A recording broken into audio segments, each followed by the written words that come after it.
Hello and welcome to another video. Today we'll be looking at this RM Education Minibook 120. So this is a netbook from about the year 2011 and it has a Intel Atom N2260. On the side it has heatsink, SD card, USB, another USB, VGA, little handle. It's got on the other side another USB, two headphone jacks and a microphone. Speaker there, two other speakers. Battery, it's got a removable battery so you can go under it here. There you go. Stuck together a bit because the battery was all cracked, so I glued it back together and it was glued over here. There we go. Open it up, it's got a screen, keyboard, and lost the rear feet. It's got a Kensington lock there. It's got like a white thing there. When you open it, it's got a nice little keyboard. It's not a very big keyboard, but it's got quite good switches.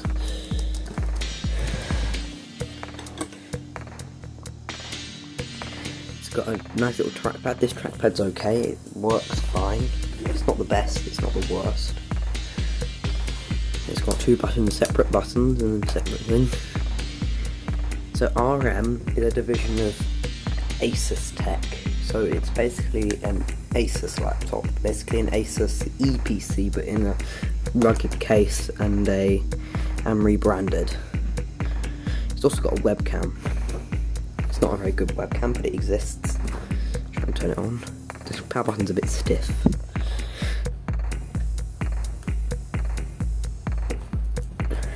I'm going to plug it in so we get full performance.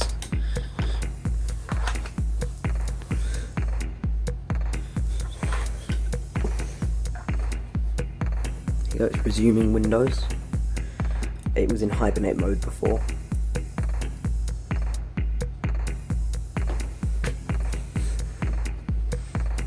It's running Windows 7 at the moment, but it's just for these tests. In the future I'm planning on running Windows XP and Ubuntu. So first let's do Passmonk performance test. Wait for that to load. Yes, I want it to do that. I'm going to put it on top of this huddle box so it doesn't get... It does know it's an Intel Atom, it does have vents, so it does really need...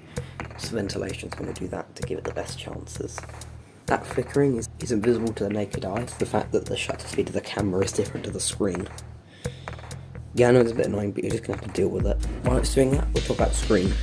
The screen has a resolution of 1024 by 800. Wait for it to load. It's collecting temperatures.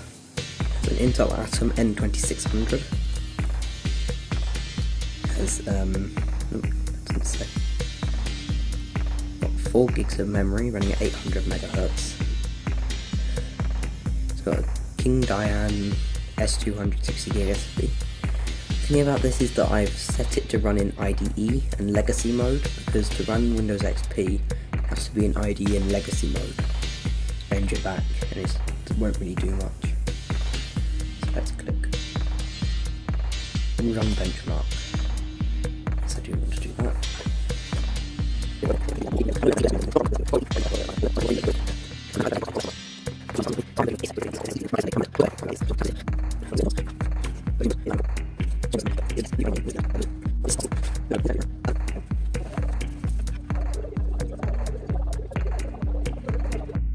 Okay, so it got a score of 80 in total. It got a CPU mark of 248 points, 2D mark of nothing because it only managed to do 2 tests. In Windows interface it got 5.9, in Direct 2D it got 0.4, 3D mark it got 16, in memory mark it got 287, in disk mark it got 1379. that's not really representative of the original disc because it's got an SSD in it, because I don't think it'll be usable with an SSD. So let's close out of there. And next, let's do the speaker test. I've stopped using Grab Rave because I've realised that it's not doing my videos any favours in the algorithm because it's a copyrighted music.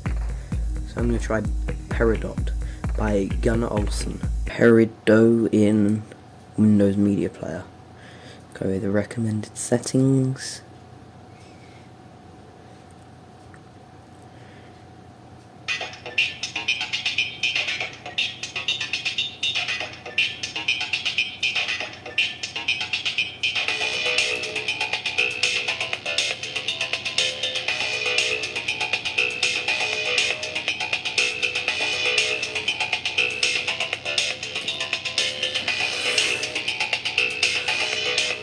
So the speakers are a little bit tinny.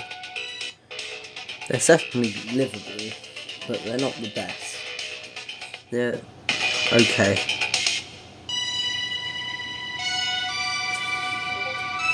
They're not particularly bassy, they're just speakers.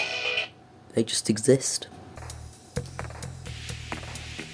So now let's do a YouTube test.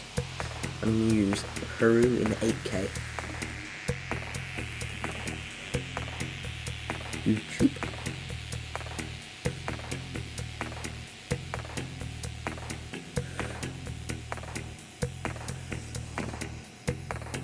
It's quite slow in Windows 7. In Chrome, it takes quite a long time to load. Now let's go to search.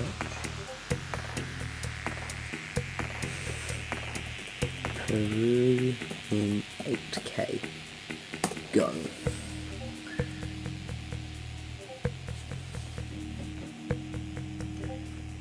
It's not really getting hot. Let's do Peru 8K HDR 60 FPS.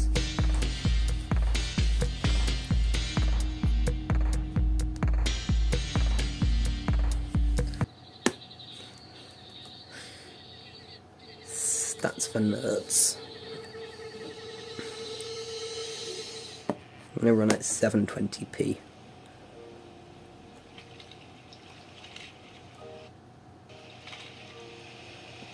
Can it handle 720p?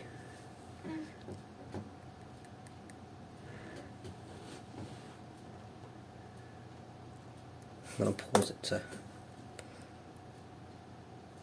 gather a buffer.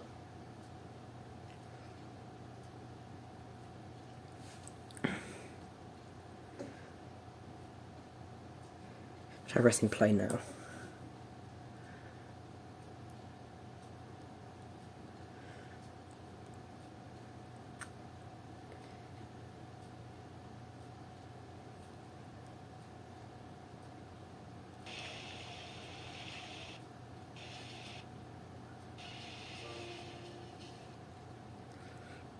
If we can't handle that, let's try 480p.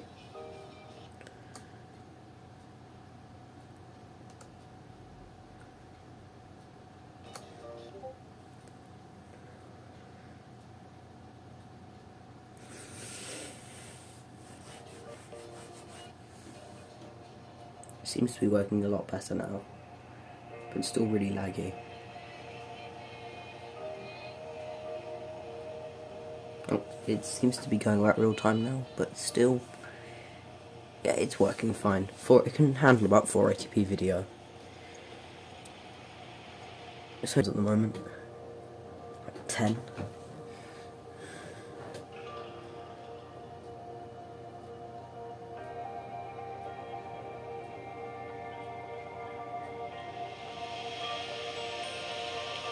Stop it, let's scroll to here.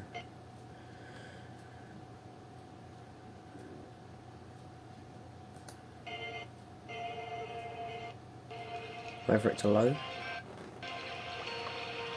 Train, choo-choo train.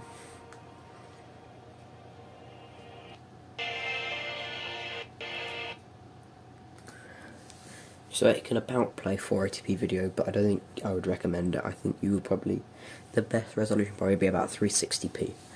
So it can technically play YouTube, but just not very well.